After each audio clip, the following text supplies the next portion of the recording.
Jack is a 13-year-old kid with autism and ADHD.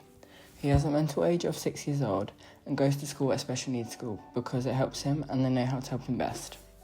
He was diagnosed with autism at 3 and was diagnosed with ADHD at 5. How knowledgeable on autism and ADHD would you say you were?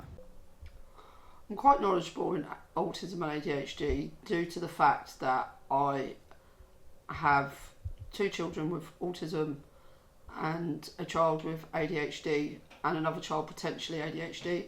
Myself included, I have ADHD, and I've worked in special needs settings, provisions that all have special needs basically, so I feel I'm quite knowledgeable.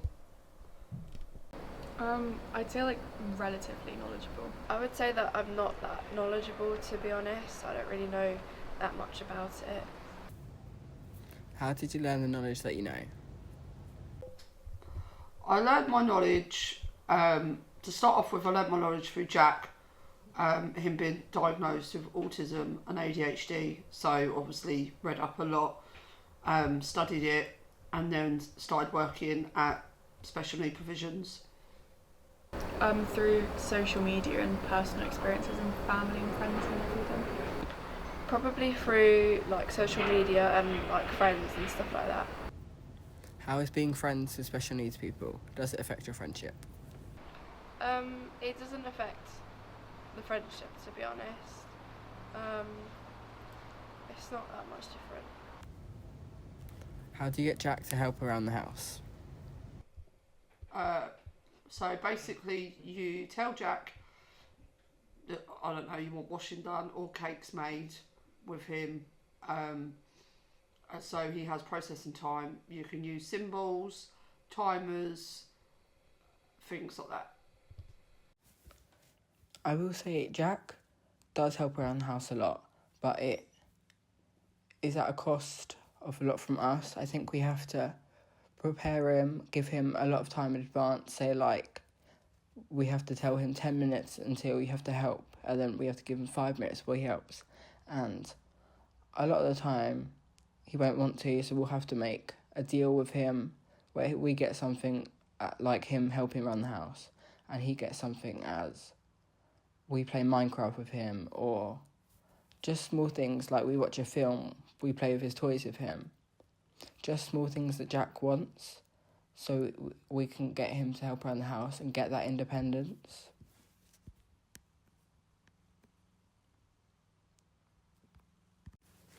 A normal day in our house is very chaotic, to say the least, really, with Jack. We have to balance him helping around the house and keeping him happy with him doing things that he needs, like his routine, or just a basic day for anyone. We have to kind of balance that with his aggression, because if he doesn't want to do something, then he's adamant that he doesn't want to do it. We have to kind of convince him to help. We have to convince him to understand our points of view.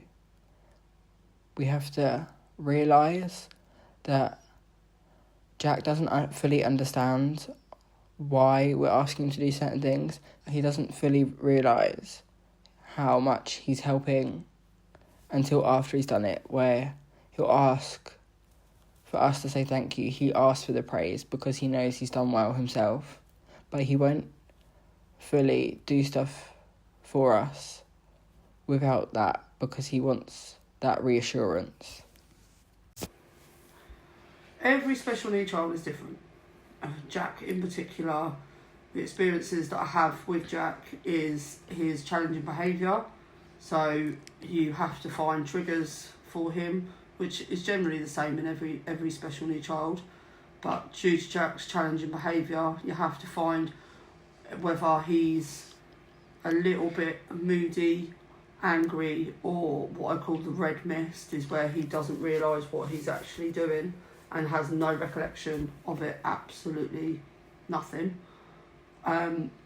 So yeah, I've experienced violence physically, throwing things, people's opinion of him due to his dysregulation,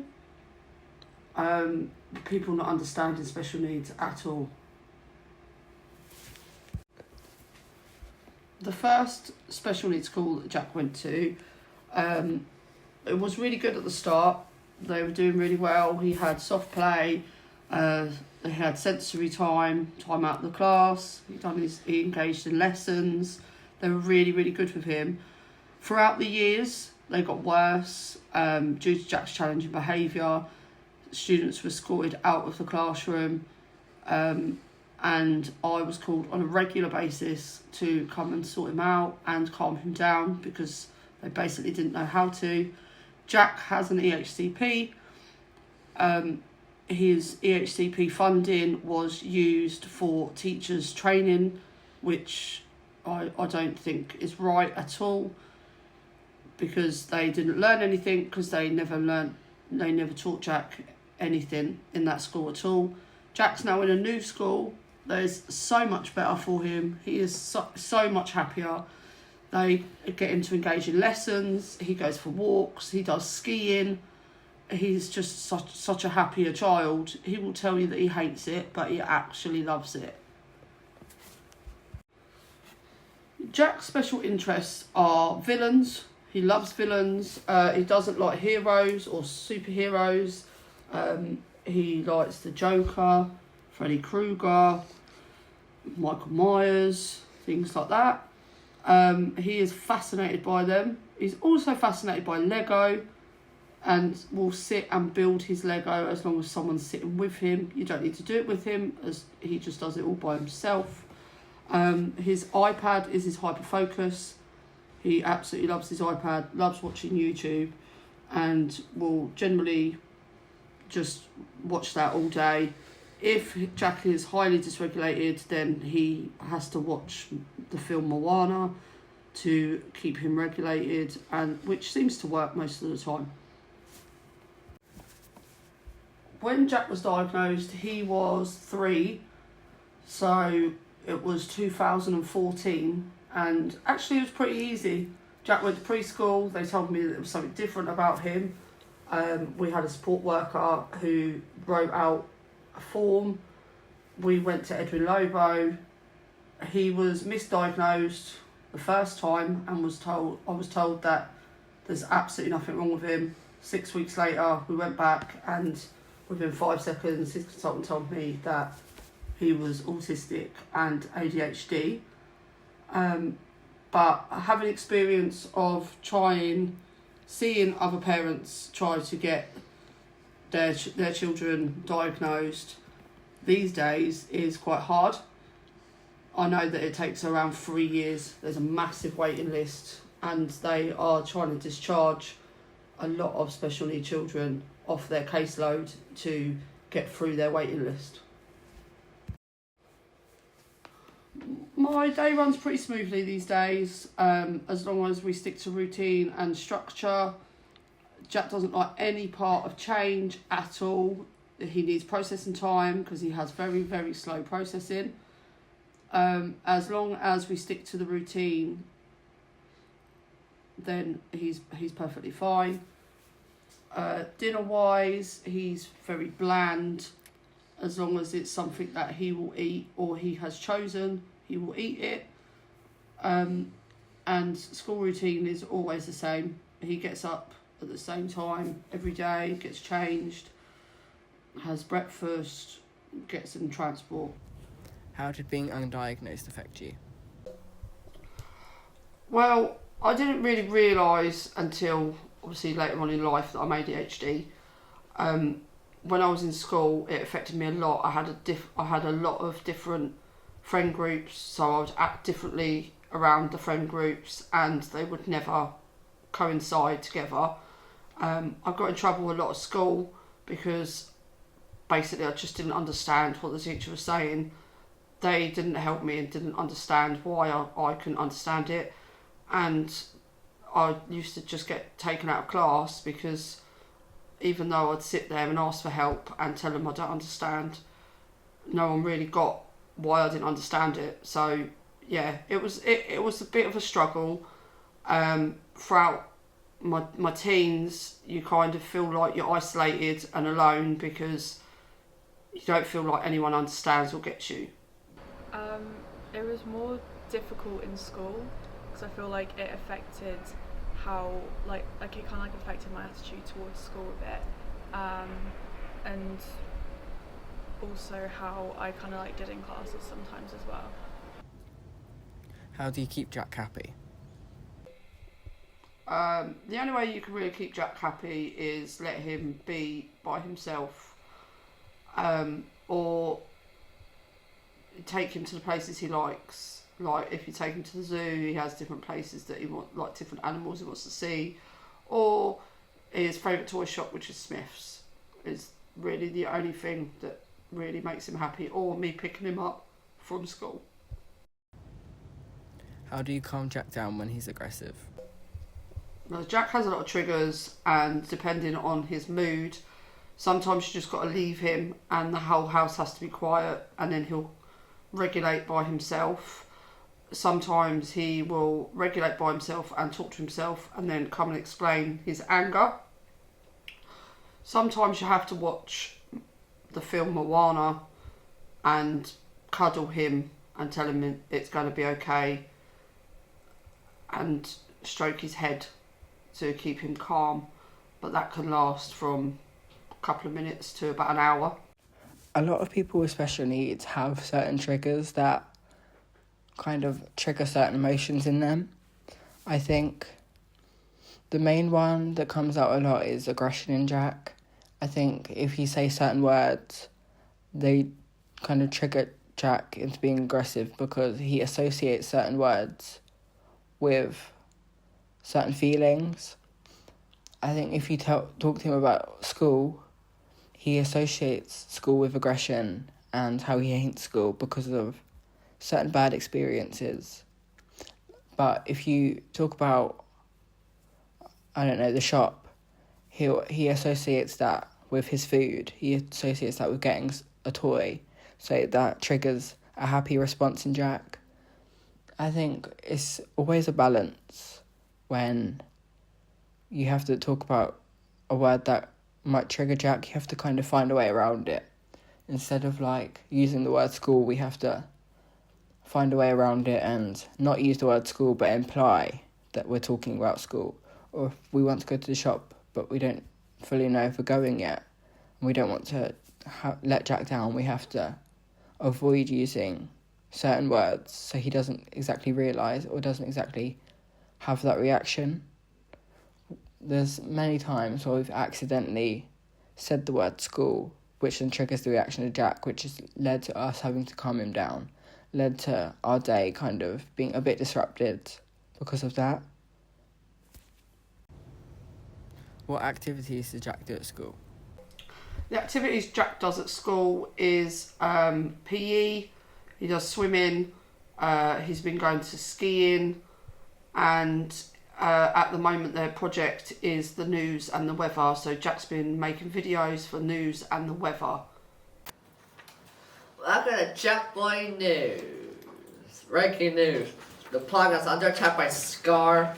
And the breaking news. So Scar and the line guards show up and Kyle said, "Who does go?" And Fresh said, and Bunga said impossible.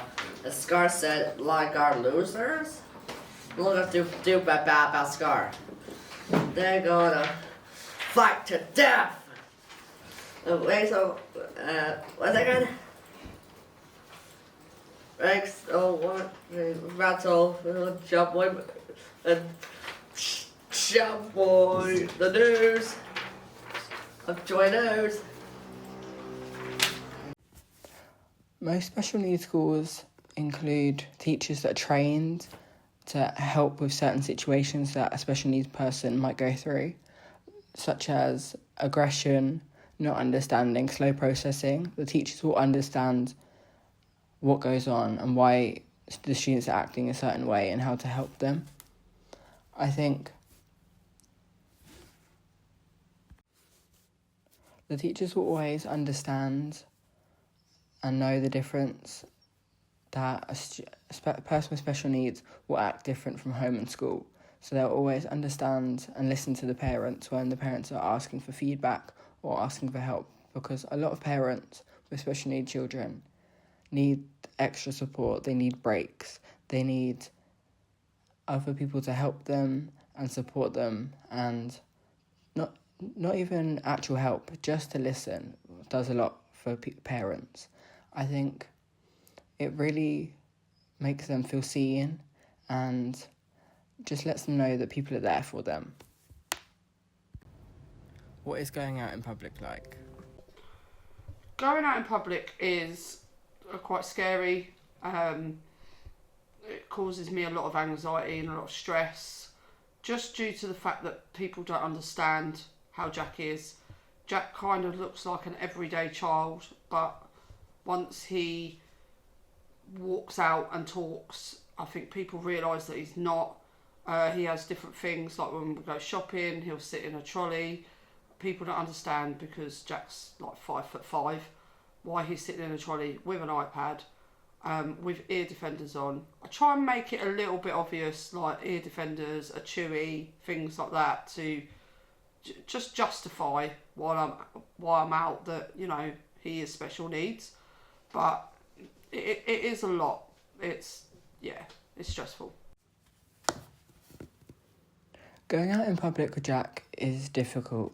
You have to deal with things like people that don't understand, judging you, looking at you with strange looks when Jack acts himself, which leads to us asking Jack to maybe calm down and just stop bringing the attention to us.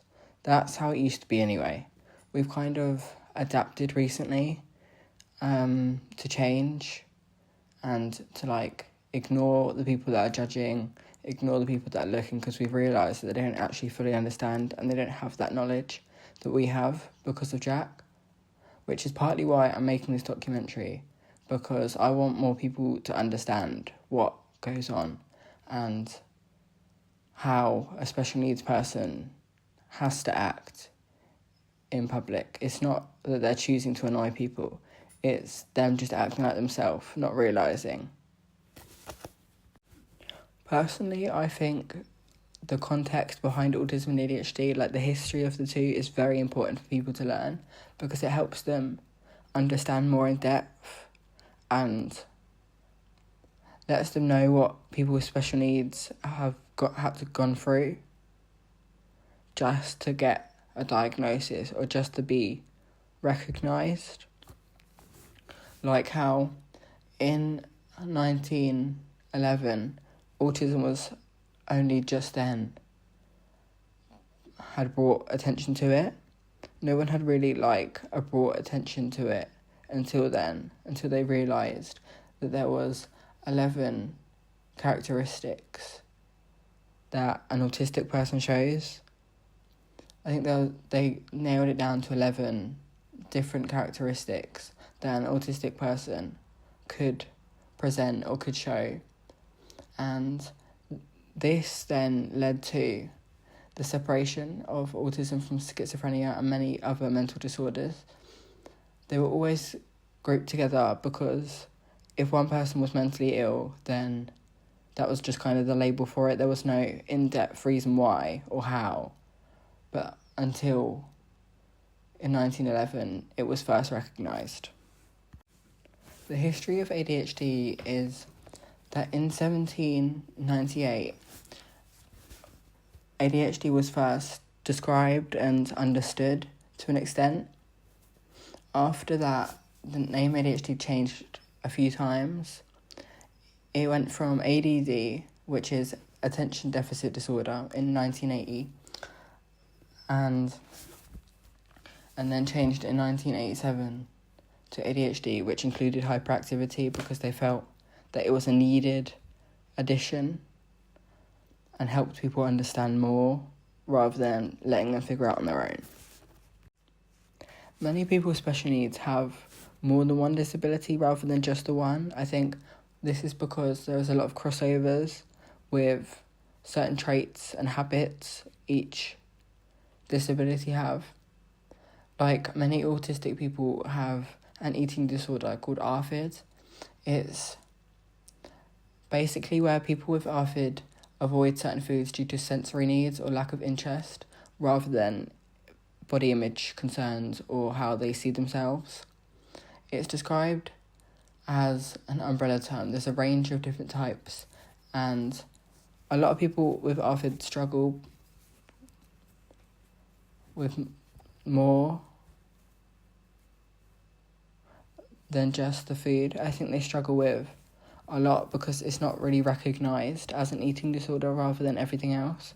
I think it's kind of just passed off under autism as, oh, it's just a sensory issue with your food. It's not actually realised that it does affect people's food, it does affect people's eating, it does affect how someone goes through a normal day. They don't recognise, like, when it's time to eat, or they just sometimes don't feel the need to eat.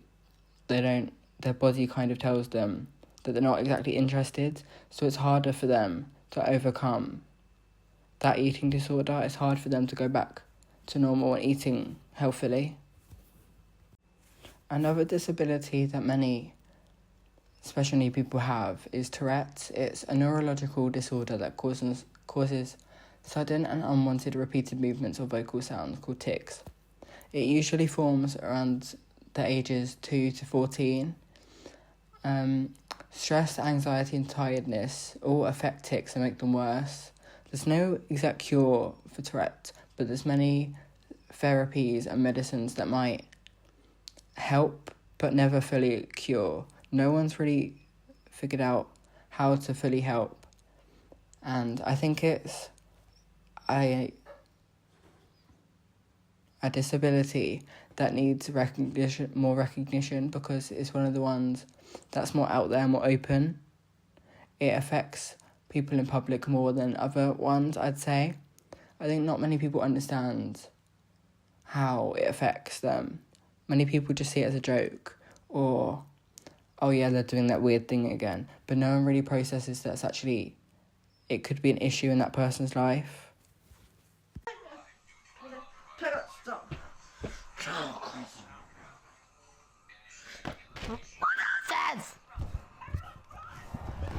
What the hell is this?